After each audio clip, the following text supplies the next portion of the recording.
श्री शिवाय दोस्तों, 14 सितंबर 2024 के दिन यहां पर भाद्रपद महीने के सोमवार के दिन परिवर्तनीय एकादशी पड़ रही है। इसीलिए दोस्तों, इस दिन का महत्व बहुत ही ज्यादा बड़ा होता है और इस दिन आप लोगों को एक दीपक वाला उपाय जरूर करना चाहिए, जो कि पंडित जी ने अपनी अभी की कथा में बताया हुआ है। तो दोस्तों, इस उपाय को आपको कैसे करना है, कब करना है, कहां पर करना है और उपाय को करते समय आपको किन किन बातों का ध्यान रखना है, यह सारी जानकारी हम आपको इस वीडियो में देंगे। तो चलिए दोस्तों, उपाय को शुरू करते हैं। देखिए, यह दिन इतना खास होता है, इतना महत्वपूर्ण होता है। देखा गया है कभी कभी बड़े बड़े पूजा पाठ अनुष्ठान से जो मनोकामना पूर्ण नहीं होती है, वह सोमवार एकादशी के दिन एक छोटे से उपाय को करने से ही आपकी मनोकामना पूर्ण हो जाती है।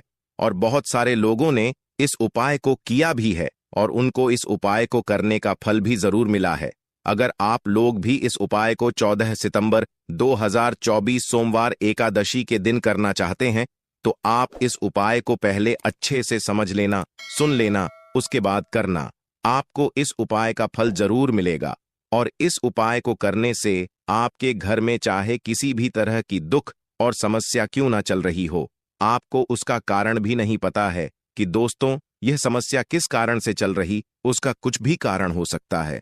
जैसे पितृदोष हो सकता है या किसी भी तरह का मंगल दोष भी हो सकता है, और भी बहुत तरह के दोष होते हैं, कुछ भी हो सकता है। पर आपको इस उपाय को करने के लिए अपने दोष को पता लगाने की भी जरूरत नहीं है। 14 सितंबर 2024 सोमवार पृष्ठ नक्षत्र योग के दिन इस एक दीपक वाला उपाय को आप लोगों को कर लेना है। दोस्तों, अब हम समझते हैं इस वाले उपाय को हमें करना की समय है। तो सबसे पहली बात दोस्तों, हम समझते हैं कि यह एक दीपक वाला उपाय करना किसको है। तो देखिए, यहां पर सीधी सी बात है कि यह एक दीपक वाला जो उपाय है, यह किस लिए किया जा रहा है।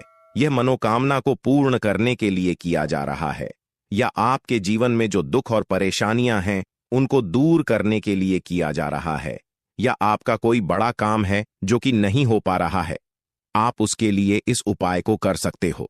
तो सीधी सी बात यह है कि आप अपनी किसी भी तरह की मनोकामना को पूर्ण करने के लिए इस वाले उपाय को कर सकते हो। तो यह उपाय वह हर व्यक्ति कर सकता है जिस व्यक्ति को अपनी किसी भी तरह की मनोकामना भगवान शिव जी से पूर्ण करवानी हो। और अगर कोई भी माताएं बहनें जो है अपने घर की सुख और शांति के लिए, घर में धन समृद्धि को बढ़ाने के लिए यह वाला उपाय करना चाहती हैं, तो घर की जो बड़ी माताएं बहनें होंगी वह इस एक दीपक वाला उपाय को विशेष रूप से करें, क्योंकि माताएं बहनें घर की लक्ष्मी होती, और जब घर की लक्ष्मी कोई विशेष उपाय करती है तो उसका फल ही बहुत जल्दी मिल जाता है और बहुत बड़ा होकर मिलता है। अन्यथा इस उपाय को कोई भी व्यक्ति कर सकता है, चाहे वह बड़ा हो, चाहे वह छोटा हो, चाहे वह बच्चा हो। जिस भी व्यक्ति को यह एक दीपक वाला उपाय समझ आ गया, वह व्यक्ति इस एक दीपक वाला उपाय को 14 सितंबर 2024 सोमवार एकादशी के दिन जरूर करें, क्योंकि उसको इस उपाय को फल बहुत जल्दी मिल जाएगा। क्योंकि सोमवार पुष्य नक्षत्र के दिन भगवान शिव जी बहुत आसानी से प्रसन्न हो जाते हैं। तो आइए अब हम समझते हैं कि इस एक दीपक वाला उपाय को आपको करना कैसे है और इस उपाय को करने का जो है वह समय क्या है।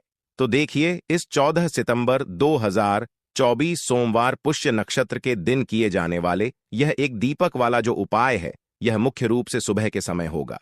किस समय होगा? सुबह के समय होगा। आपको कोशिश यही करनी है कि सुबह के समय हम इस एक दीपक वाला उपाय को कर लें।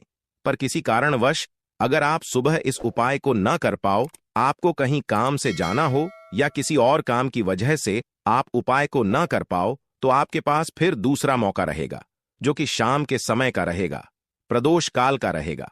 अब दोस्तों, प्रदोष काल का जो समय होता है वह भी एक बहुत ही लोगों के मन में प्रश्न बन जाता है कि दोस्तों यह समय होता कब है, कितने बजे से लेकर कितने बजे यह समय होता है, ताकि हमें उपाय के लिए जो है समय पता लग जाए। तो हम आपको बता दें, प्रदोष काल का जो एक समय होता है, शाम का समय, वह होता है शाम के 6 बजे से लेकर शाम के 8 बजे के 7 बजे के बीच का इस समय होता है। इसके बीच में आप उपाय को करेंगे तो आपको उस उपाय का जरूर फल मिलेगा। तो शाम के 6 बजे से लेकर शाम के 7 बजे के बीच में आप लोग इस एक दीपक वाला उपाय को कर सकते हो? तो भैया बहुत सारे लोग यहां पर यह प्रश्न भी जरूर करेंगे कि दोस्तों हम तो नौकरी पर जाते हैं, हम अपनी ड्यूटी पर जाते हैं और हमें आने में देर हो जाती है, तो उस जगह पर हमें क्या करना चाहिए? तो देखिए, उन लोगों को भी टेंशन लेने की जरूरत नहीं है। अगर आप लोग इस उपाय को शाम के समय प्रदोष काल में कर रहे हैं और अगर आपको आने में देरी भी हो जाती है, आपको आने में 7 बजे तक आप नहीं पहुंच पाते हो, तो दोस्तों आप 7 या रात 8 बजे तक भी अगर उपाय को करोगे तो भी चल जाएगा। और अगर इससे भी थोड़ा देर हो जाती है तो भी आप उपाय को कर सकते हो, क्योंकि 14 सितंबर 2024 एकादशी का दिन है। यह दिन बहुत ही कम आता है पूरे साल भर में, इसलिए जब भी आपको मौका मिल जाए तब आप इस उपाय को जरूर कर लेना। कोई भी उपाय हो, आप कभी भी कर सकते हो। सोमवार पुष्य नक्षत्र के दिन बस कोशिश करना कि समय के थोड़ा मतलब अंतर्गत ही कर लो, पर किसी कारणवश अगर ना कर पाओ तो फिर आप थोड़ा देरी से भी कर सकते हो, आपको उपाय का फल जरूर मिलेगा। तो देखिए, सबसे पहले आपको बता दें कि जितने भी नक्षत्र होते हैं, देखिए 27 नक्षत्रों में से पुष्य नक्षत्र को बेहद बहुत ही ज्यादा लाभकारी, बहुत ही शुभ समझा जाता है। और साथ ही साथ जो पुष्य नक्षत्र होता है, यह जितने भी नक्षत्र हमारे होते हैं उनमें राजा होता है। दूसरी चीज, अगर यही पुष्य नक्षत्र सोमवार के दिन पड़ जाता है तो इस दिन माता लक्ष्मी की विशेष कृपा भक्तों पर बनती है। और दूसरी चीज, माता लक्ष्मी जो है इस दिन बहुत ही प्रसन्न मुद्रा में होती है और अपने भक्तों की मनोकामना पूरा करती है। तो सोमवार के दिन यह एकादशी आई है और गुप्त नवरात्र भी चल रहे हैं, और विशेषकर सोमवार के दिन पुष्य नक्षत्र अगर आ जाए तो यह सोने पर सुहागा वाली बात बन जाती है। और बिल्कुल से आपको इस दिन यह उपाय जरूर करना है, एक दीपक वाला उपाय जरूर करना। जितनी भी गरीबी और निर्धनता है उसे आप दूर कर पाएंगे और रातों रात आप अपने जीवन में धन को प्राप्त कर लेंगे। तो चलिए बात कर लेते हैं उपाय के बारे में। देखिए, जो पुष्य नक्षत्र होता है, इस दिन अगर आप कोई भी शुभ कार्य करना चाहते हैं, जैसे कि खरीदारी में आप सोना चांदी गहना खरीदना चाहते हैं, तो वह आप खरीदें। बहुत ही शुभ दिन है। नया काम शुरू करना चाहते हैं, कोई भी ऐसा काम जो आप नए काम की शुरुआत कर रहे हैं, व्यापार की शुरुआत कर रहे हैं, उसके लिए भी यह दिन बहुत ही ज्यादा शुभ होता है। तो सबसे पहले आपको क्या करना है, उपाय कैसे करना है, यह आप नोट कर लें। देखिए, आपको यहां पर हरी इलायची लेनी है। तो कितनी हरी इलायची लेंगे आप? 6 हरी इलायची लेनी है। अब 6 जो अंक होता है, यह माता लक्ष्मी जी को बहुत ही प्रिय होता है। तो 6 हरी इलायची बिल्कुल भी खंडित नहीं होनी चाहिए, टूटी नहीं होनी चाहिए। साथ ही साथ आपको क्या करना है कि यहां पर 6 लौंग लेनी है। 6 लौंग में से एक भी लौंग खंडित ना हो, टूटी हुई ना हो।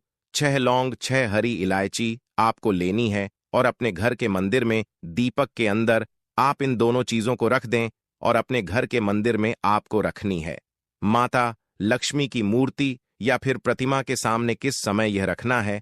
तो पुष्य नक्षत्र में किसी भी समय आप इस उपाय को कर सकते हैं। सुबह को कर सकते हैं, शाम को भी कर सकते हैं, लेकिन अगर आप शाम को करते हैं तो यह बहुत उत्तम है। पहले आप क्या करेंगे? 6 हरी इलायची, 6 लौंग माता लक्ष्मी के आगे रख देंगे। इसके बाद में देसी घी का दीपक आपको जलाना है माता लक्ष्मी के आगे।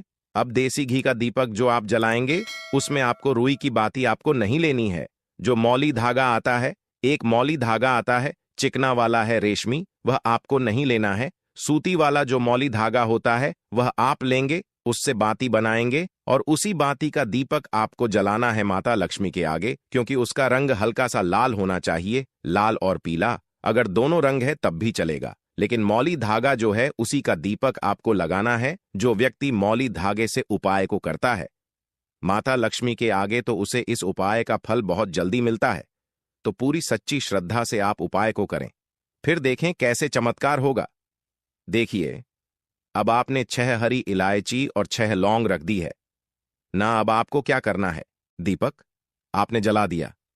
पुष्य नक्षत्र वाले दिन आपको थोड़ी देर बाद, अगले दिन नहीं, उसी दिन थोड़ी देर बाद आपको क्या करना है? वो हरी इलायची और लौंग को उठा लेना है, माता लक्ष्मी और श्री हरि विष्णु का ध्यान करना है और इसके अंदर से आपको 2 हरी इलायची और 2 लौंग निकाल लेनी है। 2 हरी इलायची और 2 फूल वाली लौंग। अब इसे आपको अपने पर्स में रख लेना है। पर्स में रखते समय आपको क्या बोलना है? पर्स में रखते समय आपको इस मंत्र को बोलना है। मंत्र क्या है? ओम नमो भगवते वासुदेवाय नमः। ओम नमो भगवते वासुदेवाय नमः। इस मंत्र को आपको 6 बार बोलना है, क्योंकि माता लक्ष्मी का यह प्रिय अंक है, 6 बार। और फिर यह 2 लौंग और 2 हरी इलायची अपने पर्स में आप रख लेंगे। आप चाहे तो सीधे सीधे भी इसे अपने पर्स में रख सकते हैं, वरना कोई छोटा सा कपड़ा ले लें, पीले रंग का या लाल रंग का, उसके अंदर रखें और छोटी सी पोटली बना लें और फिर अपने पर्स में रख लें। देखिए, जैसे ही आप अपने पर्स में यह हरी इलायची और लौंग रखते हैं, न तो आपकी हर मनोकामना पूर्ण होती जाती है, और यदि विवाह में विलंब हो रहा है तो यह प्रयोग शुक्ल पक्ष के प्रथम गुरुवार को किया जा सकता है। इस प्रयोग में मंदिर में गुरुवार की शाम को 2 हरी इलायची के साथ 5 प्रकार की मिठाई और शुद्ध घी के दीपक के साथ जल अर्पित करना चाहिए। यदि स्त्री हैं, गुरुवार को करें, और पुरुष हैं तो शुक्रवार को करें। अगर पति का पत्नी के प्रति प्यार कम हो गया हो तो श्री कृष्ण का स्मरण कर शनिवार के दिन 3 इलायची अपने बदन से स्पर्श करके पल्लू या रुमाल में बांधकर अपने पास ही रखें। शनिवार की सुबह वह इलायची पीसकर किसी भी व्यंजन में मिलाकर पति को खिला दें।